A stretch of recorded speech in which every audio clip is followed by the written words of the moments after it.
ಕೊಡ್ತೀನಿ. ಸೊ 10ನೇ ತರಗತಿಯ ತೃತೀಯ ಭಾಷೆ ಹಿಂದಿಯ ಗದ್ಯ ವಿಭಾಗದ 2ನೆಯ ವಿಡಿಯೋ ಸರಣಿಗೆ ಸ್ವಾಗತ. ಇದಕ್ಕಿಂತ ಮೊದಲನೇದಾಗಿ ಗದ್ಯ ವಿಭಾಗದಲ್ಲಿ ಮೊದಲ ಭಾಗದಲ್ಲಿ 48 ಪ್ರಶ್ನೆಗಳನ್ನು ಹಾಕಿದ್ದೀವಿ. ಸೊ ಈ ಭಾಗದಲ್ಲಿನೂ ಕೂಡ 48ರಿಂದ 50 ಪ್ರಶ್ನೆಗಳಿದ್ದಾವೆ. ಸೊ ತುಂಬ ಲೇಟ್ ಆಯಿತು, ಆದರೂ ಕೂಡ ವರ್ಕಲ್ಲಿ ಬ್ಯುಸಿ ಇರೋದ್ರಿಂದ ಸೊ ಲೇಟೆಸ್ಟ್ ಆಗಿ ಅಪ್ಡೇಟನ್ನು ಮಾಡ್ತಾ ಇದ್ದೀನಿ.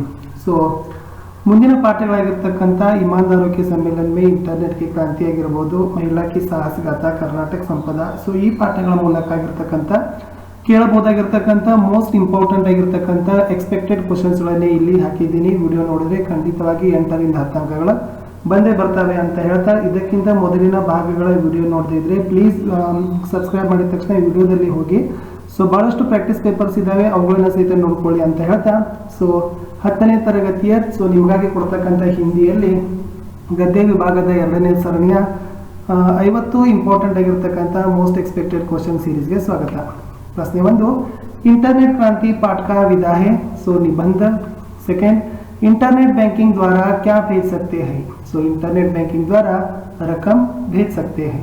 थर्ड क्वेश्चन, प्रगतिशील राष्ट्र किसके द्वारा बदलाव लाने की कोशिश कर रहे हैं. सो प्रगतिशील राष्ट्र ई गवर्नेंस द्वारा बदलाव लाने की कोशिश कर रहे हैं. प्रश्न 4, बड़े बूढ़ों से लेकर छोटे बच्चों तक किसका असर पड़ रहा है. देखिए, बड़े बूढ़ों से लेकर छोटे बच्चों तक इंटरनेट का असर पड़ रहा है. प्रश्न 5, आईटी का विस्तृत रूप है. सो इंफॉर्मेशन टेक्नोलॉजी, यह तो आईटी का विस्तृत रूप था. प्रश्न 6 था, आईटीईएस का विस्तृत रूप है इंफॉर्मेशन टेक्नोलॉजी एनेबल्ड सर्विसेज, यह तो आईटीईएस का विस्तृत रूप है.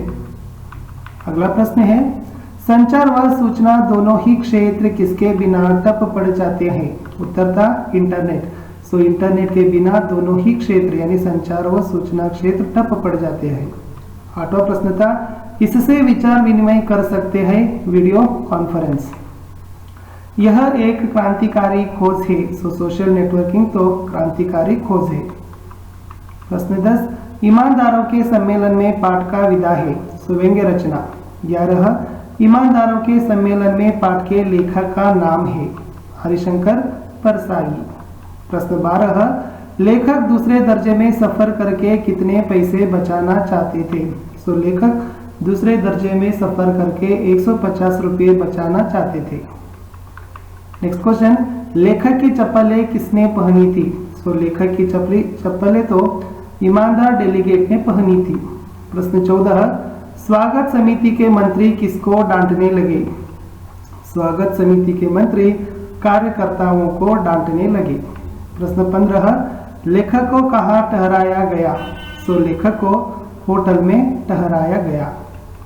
प्रश्न 16, ब्रीफकेस में क्या था. तो ब्रीफकेस में तो कागजात था. 17, लेखक ने धूप का चश्मा कहाँ रखा था. सो लेखक ने धूप का चश्मा तो टेबल पर रखा था. प्रश्न 18, तीसरे दिन लेखक के कमरे से क्या गायब हो गया था. सो तीसरे दिन लेखक के कमरे से कंबल गायब हो गया था. प्रश्न 19, लेखक का धूप का चश्मा किसने चोरी किया था. सो लेखक का धूप का चश्मा तो सज्जन ने चोरी किया था. 20, लेखक पहनने के कपड़े कहाँ दबाकर सोए. लेखक पहनने के कपड़े सिरहाने में दबाकर सोए. 21, एवरेस्ट की चोटी पर चढ़ने वाली प्रथम भारतीय महिला है. सो एवरेस्ट की चोटी पर चढ़ने वाली प्रथम भारतीय महिला का नाम था कि बिचेंद्री पाल. 22, एवरेस्ट की चोटी पर चढ़ने वाले पहले पुरुष हैं. सो तेनजिंग नोर्गे एवरेस्ट की चोटी पर चढ़ने वाले प्रथम पुरुष थे. 23, एवरेस्ट की चोटी पर चढ़ने वाली पहली महिला जुनके ताबितो एवरेस्ट की चोटी पर चढ़ने वाली पहली महिला है. 24, बिचेंद्री के माता पिता का नाम है. सो पिता का नाम किशन पाल सिंह और माता का नाम हंसा देवी नेगी. 25, बिचेंद्री ने किस ग्लेशियर की चढ़ाई की. सो बिचेंद्री ने गंगोत्री ग्लेशियर की चढ़ाई की. 26, सन 1983 में 1983 में दिल्ली में कौन सा सम्मेलन हुआ. सो दिल्ली में हिमालय पर्वतारोहियों का सम्मेलन हुआ 1983 दिल्ली में. 27, एवरेस्ट पर भारत का झंडा फहराते समय पाल के साथ कौन थे. एवरेस्ट पर भारत का झंडा फहराते समय पाल के साथ अंगदोरजी थे. 28, कर्नल का नाम क्या था? सो कर्नल का नाम खुल्लर था। 29 लाटू ने कौन सी रस्सी लाया, तो लाटू तो नायलॉन की रस्सी लाया था। 30 बिचेंद्री ने थैले से कौन सा चित्र निकाला, सो बिचेंद्री ने थैले से दुर्गा माँ का चित्र निकाला। 31 कर्नल ने बधाई देते हुए बिचेंद्री से क्या कहा, कर्नल ने बधाई देते हुए बिचेंद्री से कहा कि देश को तुम पर गर्व है। नेक्स्ट क्वेश्चन, मेजर का नाम क्या था, सो मेजर का नाम तो कुमार था। 33 बिचेंद्री का भारतीय पर्वतारोहण संघ ने कौन सा पदक देकर सम्मान किया, सो बिचेंद्री को भारतीय पर्वतारोहण संघ ने स्वर्ण पदक देकर सम्मान किया। 34 बिचेंद्री एवरेस्ट की चढ़ाई कब पूरा की, सो बिचेंद्री ने एवरेस्ट की चढ़ाई तो 23/5/1984 को पूरा की। महिला की साहसगाथा पाठ किस विधा का है, महिला की साहसगाथा पाठ तो व्यक्ति परिचय विधा का है। 36 कर्नाटक संपदा पाठ का विधा है, सो कर्नाटक संपदा पाठ का विधाता की निबंध विधा का। नेक्स्ट क्वेश्चन, ಕರ್ನಾಟಕಿ ಆಬಾದಿ ಅಂತ ಕೇಳಿದ್ದಾರೆ. ಸೊ ಆಬಾದಿ ಅಂದರೆ ಜನಸಂಖ್ಯೆ. ಸೊ ಕರ್ನಾಟಕದ ಒಟ್ಟು ಜನಸಂಖ್ಯೆ ಎಷ್ಟು ಅಂತ ಇತ್ತು. ಸೊ ಕರ್ನಾಟಕಿ ಆಬಾದಿ 6 ಕರೋಡ್ ಸೆ ऊपर 6 ಕೋಟಿಗಿಂತ ಹೆಚ್ಚಿಗೆ ಕರ್ನಾಟಕದ ಒಂದು ಜನಸಂಖ್ಯೆ ಇದೆ. 38 दक्षिण से उत्तर के छोर तक फैली पर्वतमालाओं को क्या कहते हैं, ದಕ್ಷಿಣದಿಂದ ಉತ್ತರದ ದಡದವರೆಗೆ ಹಬ್ಬಿಕೊಂಡಿರತಕ್ಕಂಥ ಪರ್ವತಮಾಲೆಗಳಿಗೆ ಏನಂತ ಕರೀತಾರೆ ಅಂತ ಪ್ರಶ್ನೆ ಇತ್ತು. ಸೊ ಅದಿತ್ತು ಪಶ್ಚಿಮಿ ಘಾಟ್. ದಕ್ಷಿಣದಿಂದ ಉತ್ತರದ ದಡದವರೆಗೆ ಹಬ್ಬಿಕೊಂಡಿರ್ತಕ್ಕಂಥ ಪರ್ವತ ಸಾಲುಗಳನ್ನು ಪಶ್ಚಿಮ ಘಟ್ಟಗಳು ಅಂತ ಕರೀತಾರೆ. 39 ಶ್ರವಣ ಬೆಳಗೊಳ ಕಿ ಗೊಮ್ಮಟೇಶ್ವರ ಕಿ ಮೂರ್ತಿ ಕಿ ಉಂಚಾಯಿ ಹೇ, ಹಾಗಾದ್ರೆ ಶ್ರವಣ ಬೆಳಗೊಳದಲ್ಲಿರ್ತಕ್ಕಂಥ ಗೊಮ್ಮಟೇಶ್ವರ ವಿಗ್ರಹದ ಎತ್ತರ ಎಷ್ಟು ಅಂತ ಇದೆ. ಸೊ 57 ಫೂಟ್ ಅಂತಕ್ಕಂಥದ್ದು ರೈಟ್ ಆನ್ಸರ್. 40 किस नगर को सिलिकॉन सिटी कहा जाता है, ಯಾವ ನಗರವನ್ನ ಸಿಲಿಕಾನ್ ಸಿಟಿ ಅಂತ ಕರೀತಾರೆ. So the right answer is Bengaluru. So Bengaluru ನಗರವನ್ನ ಸಿಲಿಕಾನ್ ಸಿಟಿ ಅಂತ ಕರೀತಾರೆ. 41 सेंट फिलोमिना चर्च किस नगर में है, ಹಾಗಾದ್ರೆ सेंट फिलोमिना ಚರ್ಚ್ ಯಾವ ನಗರದಲ್ಲಿದೆ ಅಂತ ಕೇಳಿದ್ದಾರೆ. So the right answer is Mysuru. So Mysuru ನಗರದಲ್ಲಿ सेंट फिलोमिना ಚರ್ಚ್ ಇದೆ. 42 ವಿಜಯಪುರ ನಗರಕ್ಕೆ ಪ್ರಮುಖ ಆಕರ್ಷಕ ಸ್ಥಾನ ಹೇ, ಹಾಗಾದ್ರೆ ವಿಜಯಪುರ ನಗರದ ಪ್ರಮುಖವಾಗಿರ್ತಕ್ಕಂಥ ಆಕರ್ಷಕ ಸ್ಥಾನ ಯಾವುದು ಅಂತ ಕೇಳಿದ್ರು. So the right answer is Gol Gumbaz. So Gol Gumbaz ಅಂತಕ್ಕಂಥದ್ದು ವಿಜಯಪುರ ನಗರದ ಮುಖ್ಯವಾಗಿರ್ತಕ್ಕಂಥ ಆಕರ್ಷಕ ಸ್ಥಾನ ಇತ್ತು. 43 ಅರಬ್ಬಿ ಸಮುದ್ರ ಕರ್ನಾಟಕಕ್ಕೆ ಕಿಸ್ ದಿಶಾ ಮೇ ಹೇ, ಹಾಗಾದ್ರೆ ಅರಬ್ಬಿ ಸಮುದ್ರ ಕರ್ನಾಟಕದ ಯಾವ ದಿಕ್ಕಿನಲ್ಲಿದೆ ಅಂತ ಕೇಳಿದ್ದಾರೆ. So the right answer is ಪಶ್ಚಿಮ. ಸೊ ಪಶ್ಚಿಮ ದಿಕ್ಕಿನಲ್ಲಿ ಕರ್ನಾಟಕದಲ್ಲಿ ಅರಬ್ಬಿ ಸಮುದ್ರಗಳು ಇದಾವೆ.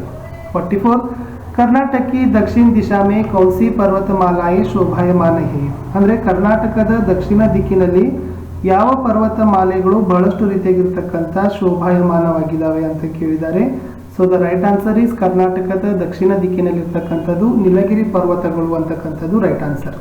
45 ಕರ್ನಾಟಕಿ ರಾಜಧಾನಿ ಹೇ, ಹಾಗಾದ್ರೆ ಕರ್ನಾಟಕದ ರಾಜಧಾನಿ ಯಾವುದು ಅಂತ ಕೇಳಿದ್ರು. ಸೊ ಕರ್ನಾಟಕಿ ರಾಜಧಾನಿ ಬೆಂಗಳೂರು ಹೇ. 46 2013 में किसको भारत रत्न पुरस्कार मिला है, ನೋಡಿ 2013ರಲ್ಲಿ ಯಾರಿಗೆ ಭಾರತ ರತ್ನ ಪುರಸ್ಕಾರ ಸಿಕ್ಕಿದೆ ಅಂತ ಪ್ರಶ್ನೆ ಇತ್ತು. So the right answer is doctor CNR Rao. So doctor CNR Rao ಅವರಿಗೆ ಏನಾಗಿದೆಯಪ್ಪ ಅಂತಂದ್ರೆ 2013ರಲ್ಲಿ ಭಾರತ ರತ್ನ ಪುರಸ್ಕಾರ ಲಭಿಸಿದೆ. 47 कर्नाटक को किसका आगार कहा जाता है, ಕರ್ನಾಟಕವನ್ನ ಯಾವುದರ ಬೀಡು ಅಂತ ಕರೀತಾರೆ. So the right answer is chandan. ಕರ್ನಾಟಕವನ್ನ ಶ್ರೀಗಂಧದ ಬೀಡು ಅಂತ ಕರೀತಾರೆ. 48 ಮೈಸೂರು का ರಾಜಮಹಲ್ किसका प्रतीक है, ಮೈಸೂರಿನ ಅರಮನೆ ಯಾವುದರ ಪ್ರತೀಕ ಅಂತ ಕೇಳಿದ್ದಾರೆ. So the right answer is ವೈಭವ. ಸೊ ಮೈಸೂರಿನಲ್ಲಿರ್ತಕ್ಕಂಥ ಅರಮನೆ ಅದು ವೈಭವದ ಪ್ರತೀಕ ಅಂತ ಹೇಳ್ತಾರೆ. 49 ವಚನ ಕಿಸ್ಕೆ ಅನುಮೋಲ್ ದೇನ್ ಹೇ, ಏನು ವಚನಗಳಂತ ಕರೀತಾರಲ್ಲ ಕನ್ನಡ ಸಾಹಿತ್ಯದಲ್ಲಿ ಇರ್ತಕ್ಕಂಥದ್ದು ಅದು ಯಾರ ಕೊಡುಗೆ ಅಂತ ಪ್ರಶ್ನೆ ಇತ್ತು. So the right answer is Santoki, ಅಂದ್ರೆ ಸಂತರ ಈ ವಚನಕಾರರ ಒಂದು ಪ್ರಮುಖವಾಗಿರ್ತಕ್ಕಂಥ ಅಮೂಲ್ಯವಾಗಿರ್ತಕ್ಕಂಥ ಕೊಡುಗೆಗಳೇ ವಚನಗಳು. 50 ಗೊಮ್ಮಟೇಶ್ವರ ಕಿ ಪ್ರತಿಮಾ ಸಂದೇಶ ದೇತಾ ಹೇ ಕಿ, ಹಾಗಾದ್ರೆ ಶ್ರವಣ ಬೆಳಗೊಳದಲ್ಲಿರ್ತಕ್ಕಂಥ 57 ಅಡಿಯ ಒಂದು ಗೊಮ್ಮಟೇಶ್ವರನ ಏಕಶಿಲಾ ಪ್ರತಿಮೆ ಅದು ಯಾವ ಸಂದೇಶವನ್ನು ಕೊಡುತ್ತದೆ ಅಂತಕ್ಕಂಥ ಪ್ರಶ್ನೆ ಇತ್ತು. ದ ರೈಟ್ ಆನ್ಸರ್ ಈಸ್ ತ್ಯಾಗ ಔರ್ ಶಾಂತಿ.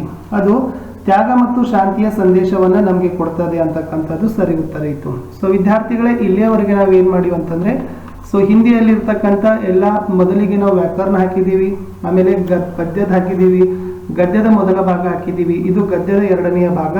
ಹೋಪ್ ಎಲ್ಲ ವಿಡಿಯೋಗಳಿಂದ ಮಿನಿಮಮ್ ಒಂದು 35 ಅಬವ್ ಅಲ್ಲಾದ್ರೂ ಕ್ವಶನ್ಸ್ಗಳು ಬರ್ತವೆ ಅಂತಕ್ಕಂಥ ಒಂದು ಗೆಸ್ಸಿಂಗ್ ನಮ್ದಿದೆ. ನೀವು ವಿಡಿಯೋವನ್ನು ಕ್ಲಿಯರ್ ಆಗಿ ನೋಡಿ.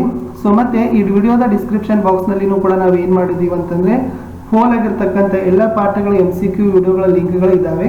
ಸೊ ಅವುಗಳನ್ನು ಸಹಿತ ನಾವು ನೋಡಿದ್ರೆ ಖಂಡಿತವಾಗಿ ಹಿಂದಿಯಲ್ಲಿ 40ಕ್ಕೆ 40 ಅಂಕಗಳನ್ನು ಗಳಿಸ್ತೀರಿ. ನಾಟ್ ಓನ್ಲಿ ಹಿಂದಿ, ನಾವು ಕನ್ನಡ ಇಂಗ್ಲಿಷ್ನಲ್ಲಿನೂ ಕೂಡ ವಿಡಿಯೋಗಳನ್ನು ಹಾಕ್ತಾ ಇದ್ದೀವಿ, ನೋಡಿ ಅಂತ ಹೇಳ್ತಾ. ಸೊ ನಿಮ್ಮ ನಾಳಿನ ಎಕ್ಸಾಮಿನೇಷನ್ಗೆ ಬೆಸ್ಟ್ ವಿಶಸ್ ಅನ್ನ 2 ಯೂಟ್ಯೂಬ್ ಚಾನೆಲ್ಗಳಾಗಿರ್ತಕ್ಕಂಥ ಸ್ಟಡಿ ವಿತ್ ಪರಶುರಾಮ್ ಮತ್ತು ಸ್ಮಾರ್ಟ್ ವರ್ಕ್ ಕಡೆಯಿಂದ ಹೇಳ್ತಾ ಮತ್ತೆ ಸಿಗುವ